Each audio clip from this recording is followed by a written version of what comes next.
Hi everyone. Banking exams are just around the corner, and every year banking exams are held at regular intervals as we all know. So अगर आप beginner हैं या फिर अगर आपने अपनी journey banking exams में already start कर दी है तो आपको ये मालूम होगा कि English is a very important component of banking exams, चाहे वो प्रीलिम स्टेज पे ही क्यों ना हो, चाहे वो मेन स्टेज पे ही क्यों ना हो। And whichever post you apply to, for instance अगर आप प्रोबेशनरी ऑफिसर के लिए अप्लाई कर रहे हैं, if you apply for any clerical post also, तो English is a very important part of both these exams. Hence, in this video, we will be discussing about various ways in which you can tackle the English component of banking exams. And इस video के बाद आपको एक बहुत अच्छी clarity मिल जाएगी कि आपको इंग्लिश को कैसे टैकल करना है. So before starting with how you can tackle the English portion of banking exams, we will have a look at what exactly is asked in banking exams insofar as English is concerned. These are the topics which are being shown on your screen. So it starts with comprehensions, then it goes on to include fill in the blanks, cloze test, para jumbles, vocabulary, puzzles and sentence rearrangement, multiple meanings or error spotting in sentences, words associations, paragraph completion, improvement of sentences, tenses and rules related to tenses, usage of various words, inequalities and pair formation.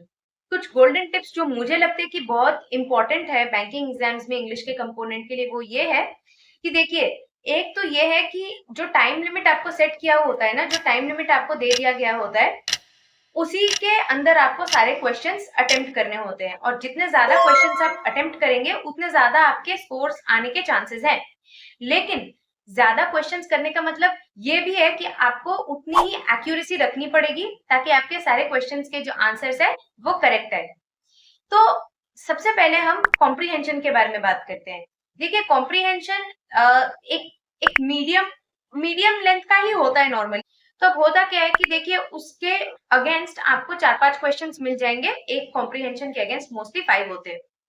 तो the thing is कि comprehension को आपको एक तो जल्दी पढ़ना है और पढ़ के उसको समझ भी लेना है. तो आप एक तो कॉम्प्रीहेंशन को जल्दी पढ़ रहे हो, with in the time limit पढ़ रहे हो, उसको समझ भी रहे हो, और उसके अगेंस्ट जितने सारे क्वेश्चंस आपको पोज किए गए हैं वो आप अच्छे से टैकल कर रहे हैं. तो how do you do that? So there is a golden tip which I want to share.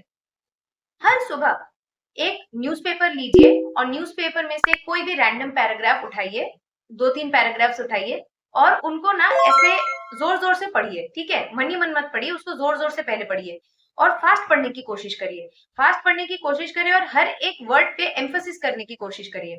उसके बाद आप उसको इन योर माइंड, यानी कि मन ही मन उसको फास्ट पढ़ने की कोशिश करिए.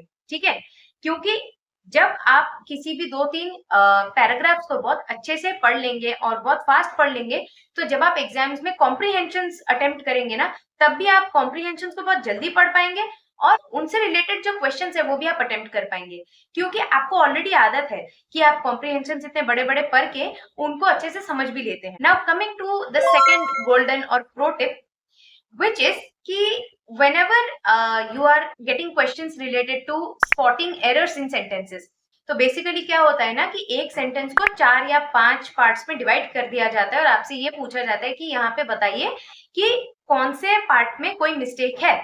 अब नॉर्मली क्या होता है कि लास्ट में एक नो एरर का भी एक पोर्शन रहता है. तो आपसे ये कहा जाता है कि अगर इस पूरे सेंटेंस में there is no error, then you will mark no error, but if there is any error then point that out and mark that in your answer. तो अब होता क्या है ना कि जो ये एरर्स होते हैं मोस्टली आपको ये देखने को मिलेगा कि नाउन में या वर्ब में या टेंस के यूज में या फिर कोई एडवर्ब या फिर कोई प्रीपोजिशन अगर उस पर्टिकुलर सेंटेंस में है, तो ज्यादातर वहां पे क्या होता है कि थोड़ी बहुत गलतियां वहां पे वो लोग डेलिबरेटली आपको करके देते हैं ताकि आप उसको करेक्ट करो और अपने आंसर में मार्क करो. तो उसके लिए एक बहुत इंपॉर्टेंट टिप, उसको टैकल करने के लिए एक बहुत इंपॉर्टेंट टिप ये है कि आप अपने वोकेबुलरी का पहले तो स्टॉक बढ़ाइए. ठीक है, आप चाहे कोई भी डिक्शनरी उठा लीजिए अच्छे से, उसमें से आपको जो भी वर्ड्स लगे कि ये बहुत इंपॉर्टेंट है वो वर्ड्स आप अच्छे से पढ़ें, उनको मेमोराइज करें, उनके मीनिंग्स को मेमोराइज करने की कोशिश करें। जब भी आप किसी वर्ड को देखते हैं तो उसके 3-4 फॉर्म्स को जो है उनको मेमोराइज करने की कोशिश करिए। जैसे कि कोई वर्ड है तो उसका एडजेक्टिव क्या है, उसका नाउन क्या है। इन चीजों को ना आप बहुत बारीकी से ध्यान रखिए और इन्हीं को प्रैक्टिस करते रहिए। द नेक्स्ट थिंग और the next topic that we are going to talk about is jumbled sentences. 4 या 5, ज्यादातर 5 ही होते हैं। ऐसे सेंटेंसेस आपके सामने रख दिए जाएंगे और वो जम्बल्ड वे में रख दिए जाएंगे। तो आपसे ये पूछा जाएगा कि आप उनको एक करेक्ट फॉर्मेट में अरेंज करें और फिर उससे रिलेटेड आपको क्वेश्चंस पूछे जाएंगे। तो अभी होता क्या है ना कि जो ऑप्शंस है वो इतने क्लोजली रिलेटेड होते हैं कि कभी कभार हम कंफ्यूज हो जाते हैं कि मान लीजिए जैसे A B C D E है तो आपको कंफ्यूजन होगा कि ए पहले आएगा बी के, या सी सबसे पहले आएगा, या डी लास्ट में आएगा।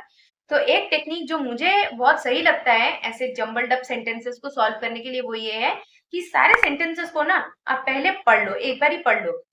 पढ़ने के बाद ना आप 2 सेंटेंसेस को कनेक्ट करने की कोशिश करो, किन्हीं भी 2 सेंटेंसेस को कनेक्ट करने की कोशिश करो। और जैसे आप कनेक्ट करने की कोशिश करेंगे ना आपको ऐसे लगेगा कि नहीं, इस क्वेश्चन का इस क्वेश्चन के साथ कोई कनेक्शन एज सच नहीं बन रहा है। फिर आप एक और सेंटेंस पढ़ो और आप देखना कि एक ना एक कनेक्शन कैसे मिल जाएगा। तो जैसे आपको वो कनेक्शन दिखना स्टार्ट करे ना, आप उन 2 एग्जांपल्स को या उन 3 जो सेंटेंसेस है उनको रफ पेपर में, रफ शीट पे, कहीं पे भी आप प्रैक्टिस कर रहे हैं वहां पे लिख लीजिए कि हाँ मुझे अभी ये लग रहा है कि सी के बाद डी आएगा, बी के बाद ए आएगा।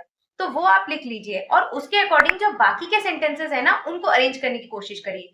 फिर एंड में देखिए कि जो आपके 4 या 5 सेंटेंसेस आपने जिस सीक्वेंस में उनको अरेंज करने की कोशिश की, क्या वो एक मीनिंगफुल ऑर्डर में आ रहे हैं कि नहीं। तो जब भी आपको ऐसा महसूस हो कि हाँ ये मीनिंगफुल ऑर्डर में आ रहे हैं, तो दैट मीन्स कि आपका ये जो पूरा आंसर है वो करेक्ट। आखिरी प्रो टिप आज के लिए ये है कि जो टेंस होते हैं ना, simple present tense, present continuous tense, simple past tense, past continuous tense, ये बहुत ज्यादा इंपॉर्टेंट है। इंग्लिश के कंपोनेंट में टेंसेस बहुत इंपॉर्टेंट पार्ट होते हैं, बहुत वाइटल होते हैं। तो if you are clear with tenses then you will easily be able to solve any question that is asked। English के जो टेंसेस होते हैं उनको आप सही से पढ़ने की कोशिश करो, उनको आप अच्छे से प्रैक्टिस करो, उनको आप अच्छे से जो है उसको मास्टर करने की कोशिश करिए। And another piece of information for you all, अगर आपको टेंस से रिलेटेड कोई भी डाउट हो देन आप ऑब्वियसली कमेंट सेक्शन में लिख सकते हैं। एंड मेरे चैनल में जो शॉर्ट्स का सेक्शन है वहां पे भी you can find various shorts related to tenses, so you can definitely start studying from there also। But apart from that I would just like to mention that tenses are very important insofar as English is concerned। So tenses को आप चाहे किसी भी book से practice कर रहे हो, internet से प्रैक्टिस कर रहे हो, टेंस का जो कॉन्सेप्ट है वो पहले अच्छे से समझिए और उसको बहुत अच्छी तरह से प्रैक्टिस करिए, ज्यादा से ज्यादा प्रैक्टिस करिए। टेंस ऐसी चीज है ना, जितने ज्यादा प्रैक्टिस करेंगे उतना ही ज्यादा आपका जो कमांड है ना टेंस के ऊपर वो ज्यादा स्ट्रांग होता जाएगा। So I hope all those aspirants जो कि बैंकिंग एग्जाम्स के लिए अपियर कर रहे हैं, करना चाहते हैं या सोच रहे हैं कि वो लोग बैंकिंग एग्जाम्स में पार्टिसिपेट करेंगे, I hope this video really helps you. And I'll be bringing more such videos on my channel related to English component of banking exams। So please go study and do not forget to subscribe to my channel so that I can bring more such videos for you।